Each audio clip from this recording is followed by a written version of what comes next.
In questi giorni si è tenuta all'Hotel Turin Palace di via Sacchi 8 una riunione alla quale sono intervenuti i protagonisti della cultura dello spettacolo piemontese per il potenziamento e il rilancio di una scuola e di un teatro che ripropongano e rivalutino i testi della nostra tradizione. Hanno partecipato a questo convivio Erminio Macario, Mario Ferrero, Roberto Balocco, Beppe Muncalè, Paolin, Luisella Guidetti, Renzo Gallo e Armando Rossi, oltre a molti altri esponenti come proprietari di teatro come il dottor Chiarella, come il sovrintendente del Regio commendatore Erba e ancora molti altri che attualmente mi sfuggono alla memoria. Questo comitato per la salvaguardia del patrimonio folcloristico, culturale, artistico e linguistico piemontese è formato inizialmente da Terenzio Magliano, da Germano Benzi, da Silvano Alessio, da Gino Lupica, da Nuccio Messina e da Carlo Trabucco. La prima domanda che vogliamo rivolgere la rivolgiamo a Terenzio Magliano. Primo fra tutti, l'onorevole Terenzio Magliano, al quale poniamo una domanda non propriamente buona. Prima di tutto, perché si è giunti alla decisione di formare un comitato per il teatro e la lingua piemontese proprio in questo periodo preelettorale?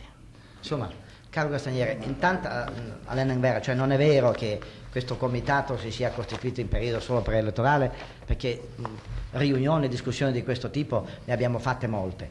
È occasionale che si sia riunito adesso, e anche perché può darsi che il periodo elettorale sia un periodo in cui tante iniziative, tante energie saltano fuori quando invece dovrebbero già essere saltate fuori nel quinquennio della legislatura, perché indubbiamente noi vogliamo mettere nei programmi di certi partiti o di certi organismi anche il fatto del teatro piemontese e della tradizione piemontese soprattutto. Quindi niente di male che attiriamo l'attenzione del pubblico, dell'opinione pubblica su questo fatto estremamente importante. Noi abbiamo fatto lunghe chiacchierate e lunghe riunioni con l'amico Macario più di una volta, e lui stesso aveva sollecitato le autorità, soprattutto cittadine, che dovrebbe essere il Comune di Torino, ma purtroppo l'eco era stata piuttosto negativa. Vogliamo approfittare di questo periodo per ribadire questi concetti, non solo, ma abbiamo addirittura costituito un organismo che è provvisorio adesso naturalmente, e questo organismo deve servire per premere nei confronti del Comune perché queste iniziative non debbano così essere soltanto a livello di chiacchiere, ma diventino cose positive. Ecco perché abbiamo impegnato e candidati e futuri, speriamo, consiglieri comunali perché prendano questo impegno e lo portino avanti. Ecco il motivo pseudo-elettorale. Certo che è anche elettorale, ma è proprio in questi momenti che bisogna sollecitare, attraverso i programmi e gli impegni, sollecitare le future autorità perché portino in porto quelle che sono non solo chiacchiere elettorali, ma desiderio vivissimo, direi, di tutta la cittadinanza. E questo lo possiamo constatare, che quando si danno spettacoli piemontesi o che conservino o che mantengono l'impronta della tradizione piemontese, i teatri sono sempre pieni, e non hanno nessun sussidio, mentre invece altri teatri ultra sussidiati sono addirittura disertati anche quando i posti sono offerti gratuitamente. Vorrei, per sfrondare eventuali equivoci che si possono verificare durante tutte le discussioni, chiedere all'assessore Alessio che cosa è stato fatto in passato per il teatro piemontese. Il Teatro Stabile, per rispondere in modo sintetico alla domanda, ha fatto troppo poco, o per meglio dire ha fatto quasi niente, in quanto tutto quanto si riferisce al problema del teatro piemontese oppure a manifestazioni in cui la tradizione piemontese venisse ad emergere sono sempre stati fatti occasionali. Si è tentato nell'arco dal 70 al 72 di prendere un impegno che fosse più coordinato, cioè non ogni tanto qualche spettacolo piemontese per alleggerire il tipo di cartellone del Teatro Stabile, perché questa sarebbe stata una diminuzione della presenza culturale del teatro piemontese, ma un lavoro più coordinato. E sul lavoro più coordinato si è franati per alcuni motivi. Una certa cultura ufficiale, tra virgolette, torinese, ha sempre considerato che il teatro piemontese, anziché avere dei valori reali che arricchissero la tradizione piemontese, la tradizione culturale in genere, fosse un sottoprodotto, cioè fosse un momento di puro e semplice divertimento e varietà. Questo è stato anche assunto da alcuni uomini politici i quali per essere alla moda hanno considerato che quello di essere coinvolti in un'esperienza generale del teatro piemontese fosse avvilente per le loro caratteristiche. E questo è il fatto più ridicolo, in quanto il teatro piemontese ha dato a Torino dei grandi protagonisti e forse Torino ha il primato negativo di essere l'unica città italiana che non ha una scuola di preparazione, un archivio di registrazione della tradizione e soprattutto una capacità di innovazione. Questo ci pone come Cenerentola, perché tutte le altre città, da Napoli a Milano, hanno cercato di svolgere un lavoro coordinato esaltando e potenziando i momenti che non sono solo di tradizione o di folklore, ma sono soprattutto di cultura. Cioè una città che rinnega o dimentica quello che è il suo patrimonio artistico, il suo patrimonio culturale, rischia poi dopo di essere travolta dal non riconoscere se stessa. Ecco perché coloro che sono stati i protagonisti di spettacoli piemontesi che hanno avuto un'affluenza imponente di pubblico, dunque hanno registrato un successo spontaneo, sono sempre stati dei pionieri che hanno avuto nell'ente locale una scarsa sensibilità e una scarsa eco. Quello che oggi noi vogliamo fare è di impegnare una classe politica ad aiutare, potenziare in modo coordinato tutti coloro che vogliono far riemergere i valori piemontesi della cultura, della tradizione, dato che questi valori sono misconosciuti dai politici, ma sono invece attentamente valutati e fanno raggiungere punti di entusiasmo a quelli che sono gli spettatori, che in definitiva sono gli unici giudici della validità e della bontà degli spettacoli. E come mai questi problemi, Assessore, non sono mai stati sviscerati nel quinquennio passato in consiglio comunale, in consiglio provinciale, in consiglio regionale? Come mai soltanto adesso se ne parla di questo problema che non è soltanto vivo da un quinquennio, bensì da un ventennio, da un trentennio, perché al teatro piemontese, al folklore piemontese sempre sta ignorato da tutti, se non dal singolo privato. Ho cercato di dimostrare prima che una certa parte della classe politica torinese ha creduto quello di diminuirsi nel considerare il teatro piemontese e i protagonisti della cultura piemontese come dei fatti marginali della cultura. Questo è la dimostrazione della scarsa sensibilità di larga parte della classe politica, la quale ha sempre considerato che spettacoli largamente incomprensibili per le masse fossero quelli che giustificassero una pretesa di cultura. Oggi noi abbiamo visto che nonostante il silenzio degli enti locali, tale è stata la forza dirompente della capacità personale dei singoli protagonisti della cultura piemontese che, nonostante il silenzio degli enti locali, nonostante le non avvenute discussioni, nonostante le non sovvenzioni date a coloro che per anni hanno agito in fasce marginali, l'opinione pubblica desidera questo. Forse con ritardo, almeno noi, è vero, da Magliano a Benzi, al sottoscritto, a Trabucco, a Messina, abbiamo negli anni passati cercato di programmare un'azione che non fosse quella di uno spettacolo, ma fosse quella di ricucire, recuperare sia i valori dal punto di vista dei testi, sia soprattutto anche dal punto di vista dei teatri. In Piemonte ci sono teatri che vanno in rovina e che pure rappresentano testimonianze della capacità artistica, della capacità architettonica e culturale che rischiano di essere devastati. Cioè, oggi il problema è questo, l'appello delle forze politiche deve essere il recupero ambientale, architettonico, paesaggistico, culturale, tradizionale dei valori piemontesi. Questo ha bisogno certamente di una classe politica con un po' più di cultura, ma non della cultura, è vero, maiuscola, cioè quella che si bea delle opere incomprensibili, ma quella che invece vuole riportare i testi, è vero, che fanno divertire e che fanno anche pensare. Da alcuni anni si considera che ciò che fa ridere o ciò che fa divertire sia di secondo grado e le culture che non si capiscono o che rendono tristi sono quelle culture per pochi e dunque non sono dei fatti culturali che raggiungono la massa. Dato che oggi parlano tutti di andare incontro al popolo significa dargli delle versioni di testi, dargli dei tipi di spettacoli che siano comprensibili e se il divertimento c'è in questi spettacoli significa che qualche cosa si è raggiunto, perché il divertimento non è un'arte modesta, il divertimento è anche la capacità, è vero, di rischiarare soprattutto quelle che sono zone d'ombra e che l'opinione pubblica desidera che siano comprensibili, che siano attuali e che soprattutto procurino un divertimento. Certo la noia non è mai stata amica né della cultura né dell'arte. All'assessore Benzi voglio chiedere che cosa veramente avete in mente di fare d'ora in avanti, no? Diciamo, teatro piemontese anno zero, che cosa avete in mente di fare d'ora in avanti per questo teatro piemontese? Direi che la domanda di cosa vorremmo fare d'ora in avanti non è rivolta a me singolarmente, è rivolta, ritengo, a una classe politica che, come diceva giustamente prima l'amico Alessio, per la maggior parte ha trascurato questo settore particolare. Ma direi che nei programmi che la Regione ha fatto, e direi quelli che dovrebbe fare, dovremmo dare una larga parte a questa che è la cultura, che non è una cultura secondaria.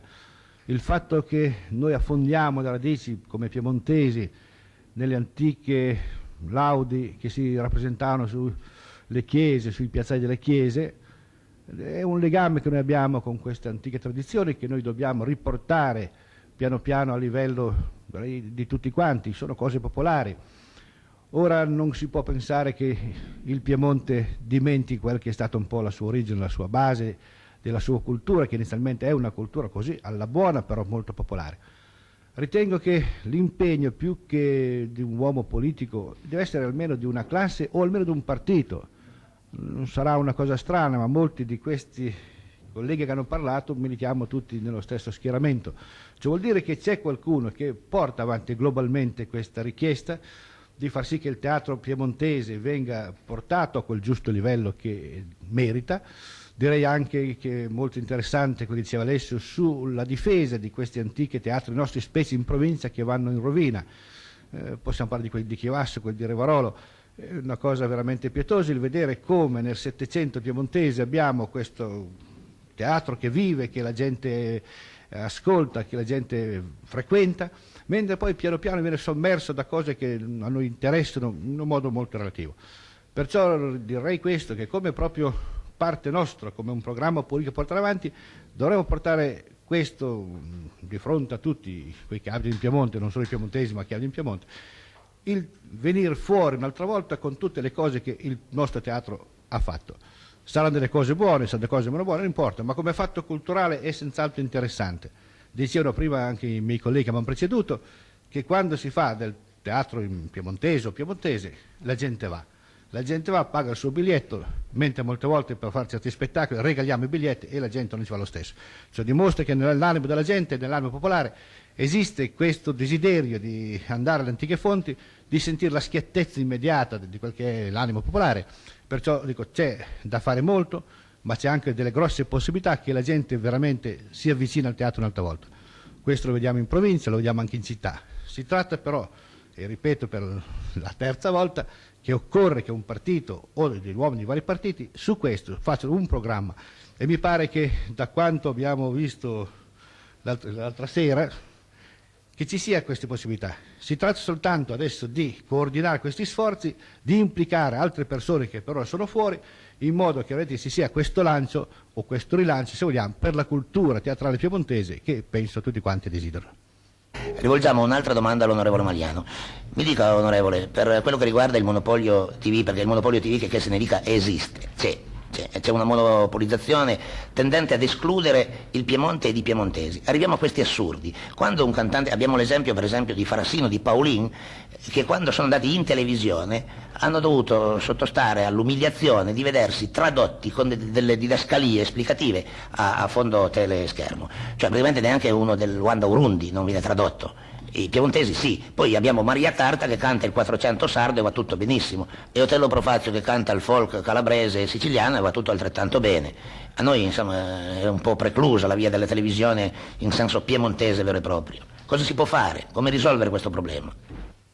Intanto, caro Castagneri, vorrei rettificare, non si tratta di un monopolio nell'ambito della TV, ma si tratta di un oligopolio, cioè ci siamo spartiti come partiti, ecco, una fetta ciascuno, noi piccolissima per la verità, altri molto più grossa, e quindi ognuno fa i fatti suoi attraverso così, i canali proprio. Naturalmente tutto questo toglie genuinità alla televisione, toglie spontaneità e permette questo fatto che vengano gli inconvenienti lamentati. I piemontesi sono un po' schivi da andare a bussare alle porte e aspettare nei corridoi per ottenere favori, cioè queste cose qui non fa parte del nostro carattere, lato positivo o negativo non lo so. Altri invece riescono a bussare più forte di noi e trovano le porte aperte. Indubbiamente nei confronti piemontesi, se non ostilità, direi che c'è una dimenticanza, che è ancora peggio, perché l'ostilità significa che ci siamo, la dimenticanza assoluta significa che nella concezione della Rai TV noi non ci siamo.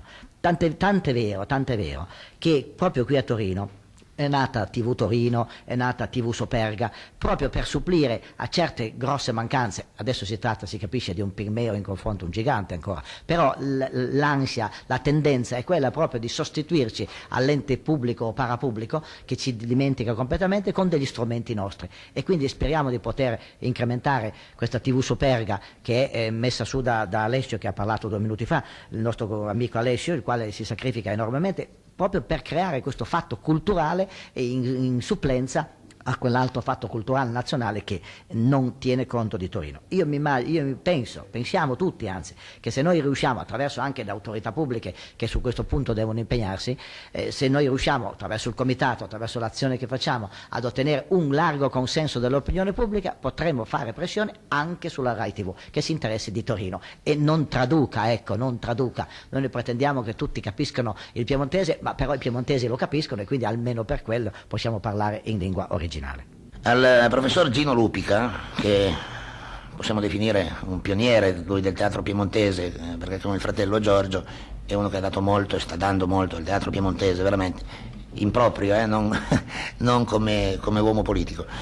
Voglio fare questa domanda: come mai dopo 50 anni di vita e 30 di inazione politica improvvisamente si è sentito il desiderio di cimentarsi in questa competizione elettorale? Castagneri, soltanto per un motivo, perché visto che vivo e lavoro a Torino, ho pensato proprio che è il caso di occuparsi anche delle cose di Torino. Ce ne siamo già occupati dal punto di vista spettacolo con la rivista di Mario Ferrero e soprattutto con A Nostra Ca. Sappiamo che lei, professore, è un esperto di scuole, di cose scolastiche. La scuola d'oggi non è che vada molto bene, anzi io direi che la scuola d'oggi va decisamente maluccio. Che cosa c'è che non va in questa scuola d'oggi? A qualsiasi livello, C'è che nella scuola in generale manca l'ordine. Tutto lì.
al dottor Nuccio Messina, che per molti anni ha retto le sorti del Teatro Stabile, vogliamo porre questa domanda. Mi dica un po', tutti hanno constatato che purtroppo le scelte operate dal Teatro Stabile in passato sono state tutt'altro che probatori, si sono commessi dei grossissimi errori valutativi, si sono buttati via dei soldi, e questa è una cosa che sanno tutti, per cui io voglio chiedere, nel periodo in cui lei è stato direttore del Teatro Stabile e anche attualmente, che cos'è che si è sbagliato come scelta operativa ed operante e che cosa si doveva fare invece?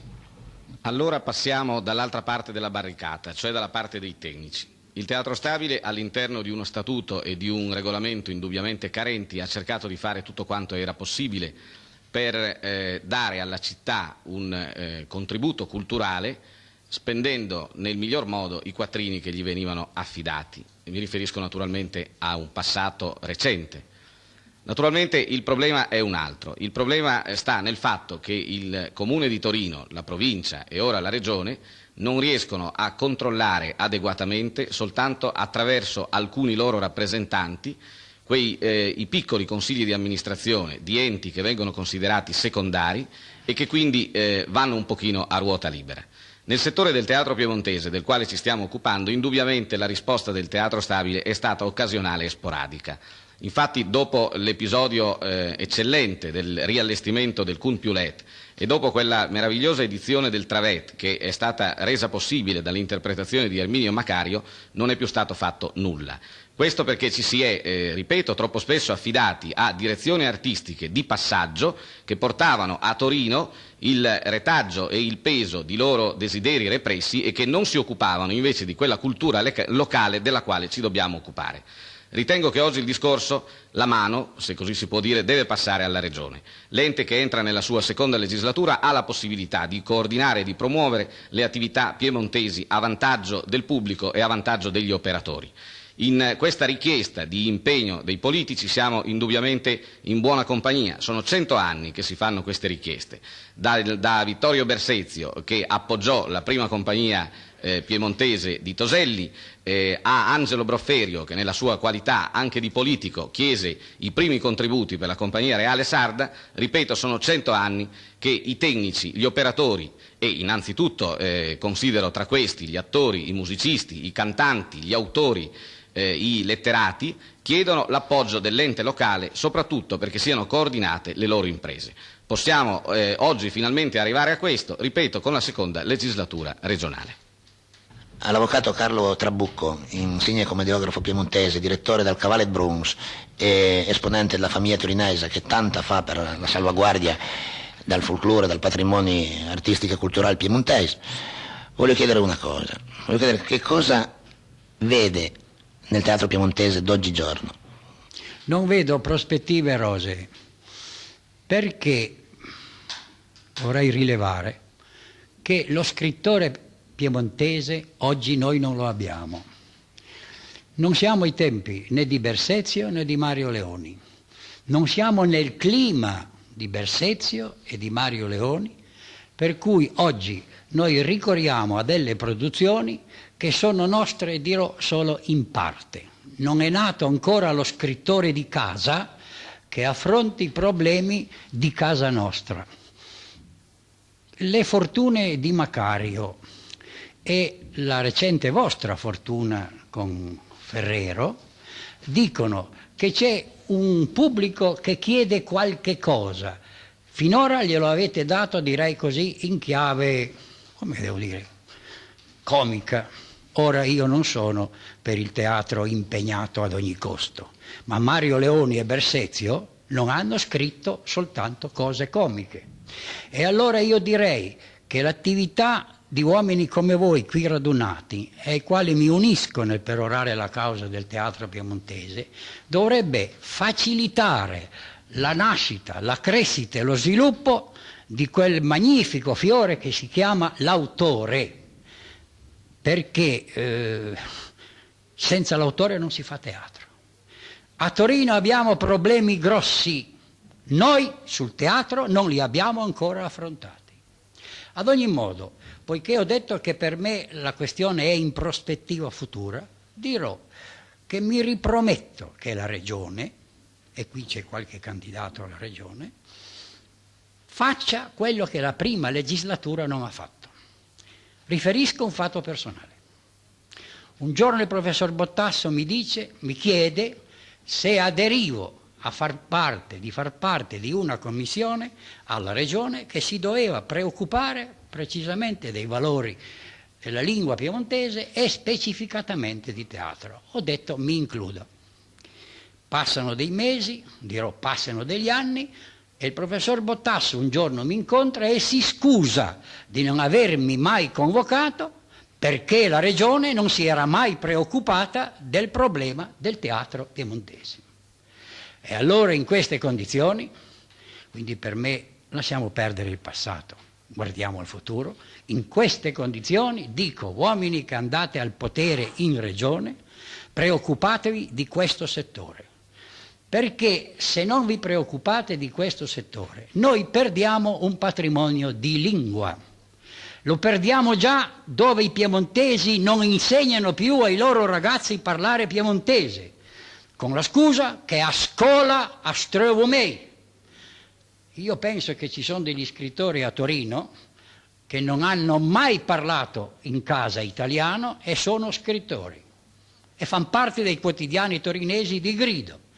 Ora perché noi dobbiamo depauperare la regione di un patrimonio così interessante e così ricco? Concludo con un episodio ancora personale. Un giorno la piccola Ribalta mi chiede di voltare in piemontese il Così se vi pare di Pirandello. Gli eredi di Pirandello chiedono chi era il traduttore. La piccola Ribalta risponde che ero io e danno il permesso. Noi abbiamo voltato in piemontese questa curiosa commedia. Non discutiamo il lato artistico. Volete che discutiamo il risultato pratico? E quella sera mi pare che c'era Blandi al Gobetti in poltrona. Il Così se vi pare è diventata, diremo in certa misura, una commedia comica.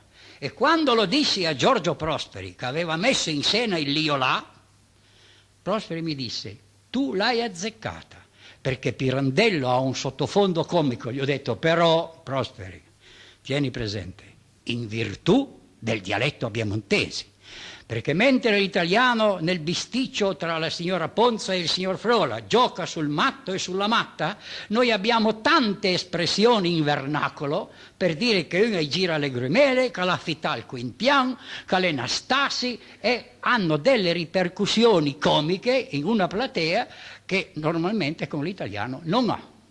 Quindi sorpresa generale di un Pirandello comico. E gli disse anche il titolo. Come avevo voltato il Così se vi pare, testa o cruz? Mi ha risposto, azzeccatissimo titolo pirandelliano, in piemontese. Ora, questo successo dice che abbiamo in mano un vocabolario ricco noi piemontesi, ricco veramente.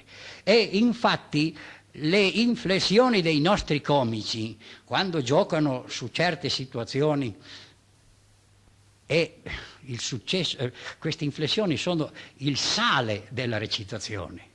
Quindi la stessa parola che Macario dice in piemontese e fa scattare la platea è la stessa cosa per Ferrero. Detta in italiano nessuno si muove, il che vuol dire che il potere coloristico del dialetto è più forte del testo italiano. Guardo in questa prospettiva. Signori che andate alla regione, veramente preoccupatevi di questo patrimonio che sta sparendo.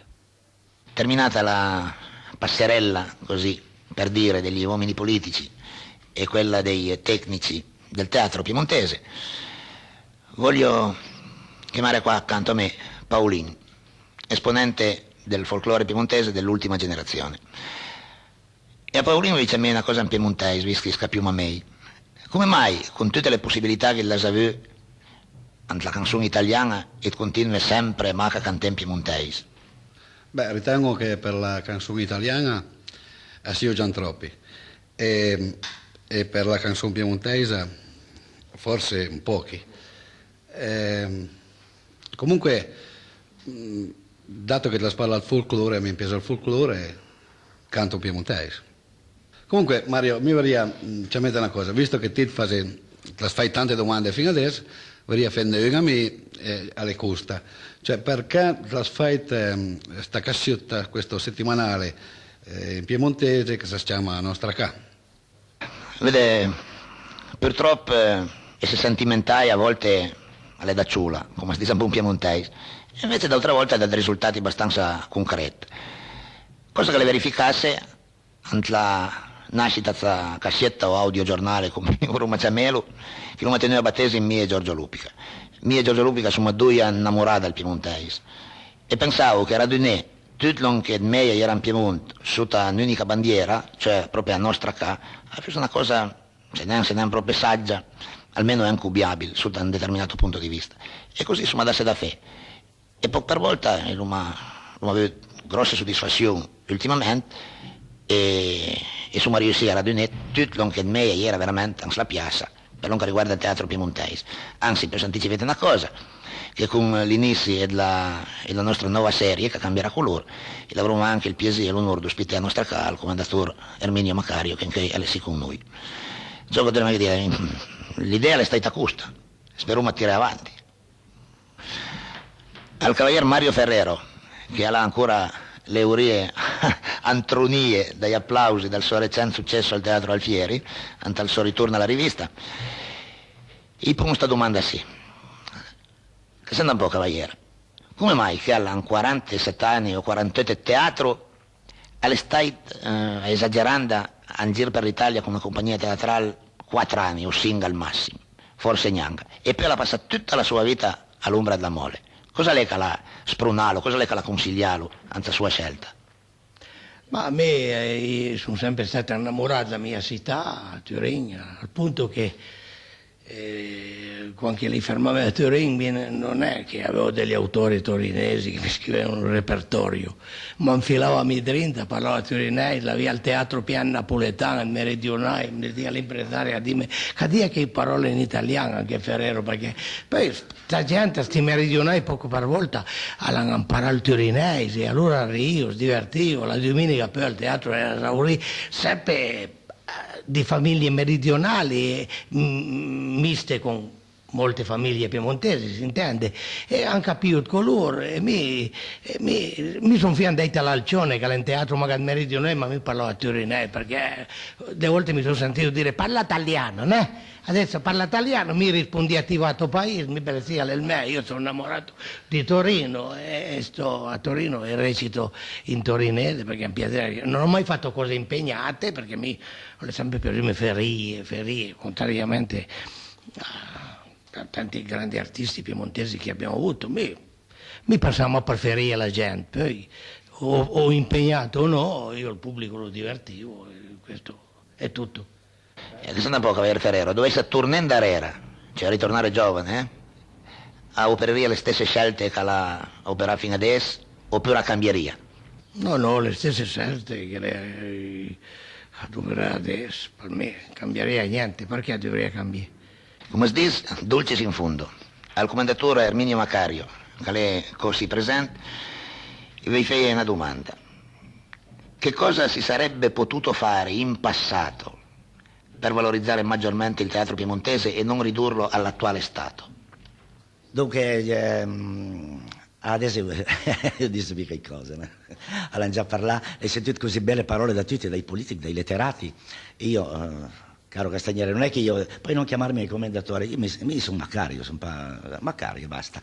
Ti ringrazio. Voglio ringraziare soprattutto questo comitato di questa riunione che spero fruttuosa. Dico spero perché 15 anni fa ne ho fatte io una di queste riunioni, e dove c'erano naturalmente dei politici, dei letterati, le più belle personalità di Torino, le autorità comunali, era anche un sottosegretario. E allora abbiamo steso un documento che si chiamava Teatro Nostro, vale dire. Questo Teatro Nostro l'hanno firmato tutti entusiastici, tutti abbracci, baci, carezze, promesse, belle parole, poi dopo sono spariti tutti e sono stati soli. Allora cosa fai? E tu naturalmente la rivista, e dici, sì, niente agita, tu dici, niente sbugia, ma è possibile che sia proprio sbugiare? Allora cosa lei fai? 8 anni fa e lei ha avuto un felice incontro con Casaleggio e abbiamo deciso di fare da soli. E allora abbiamo debuttato al Teatro Alfieri con una vecchia commedia, un vaudeville anzi, la Smaifai Parei, che ai suoi tempi aveva avuto molto successo, anzi in quell'occasione fu il debutto di Gipo Farassino nel teatro di questo cantautore. Anzi, a questo proposito vorrei dire che tutte queste belle intenzioni che abbiamo sentito di allargare questo invito anche agli assenti, perché bisogna che ci uniamo, ed è per questo che l'unica cosa che io direi è di promuovere in un documento che mi auguro sia fatto da queste autorità, da queste personalità, da questo comitato, di creare un'unione, vale a dire l'unione attori piemontesi, perché c'è molta dispersione. Noi abbiamo della gente giovane, o anche non più giovane, che fa un teatro che si chiama Cabaret, che è un teatro libero.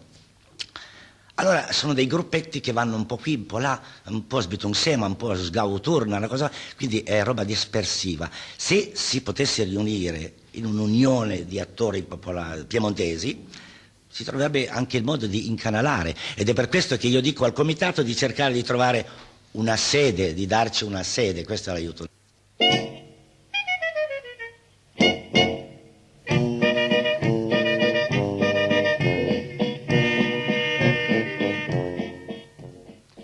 Miei cari amici di A Nostra Ca, a questo punto non ci rimane che ringraziare gli intervenuti, dal commendatore Erminio Macario a Mario Ferrero, a Terenzo Maliano, a Roberto Balocco, a Beppe Nuncalè, a Germano Benzi, a Silvano Alessio, a Luisella Guidetti, a Renzo Gallo, a Nuccio Messina, a Gino Lupica, a Paolin, a Armando Rossi, a Carlo Trabucco e a tutti gli altri che veramente hanno dato qualche cosa e continueranno a dare per il teatro piemontese.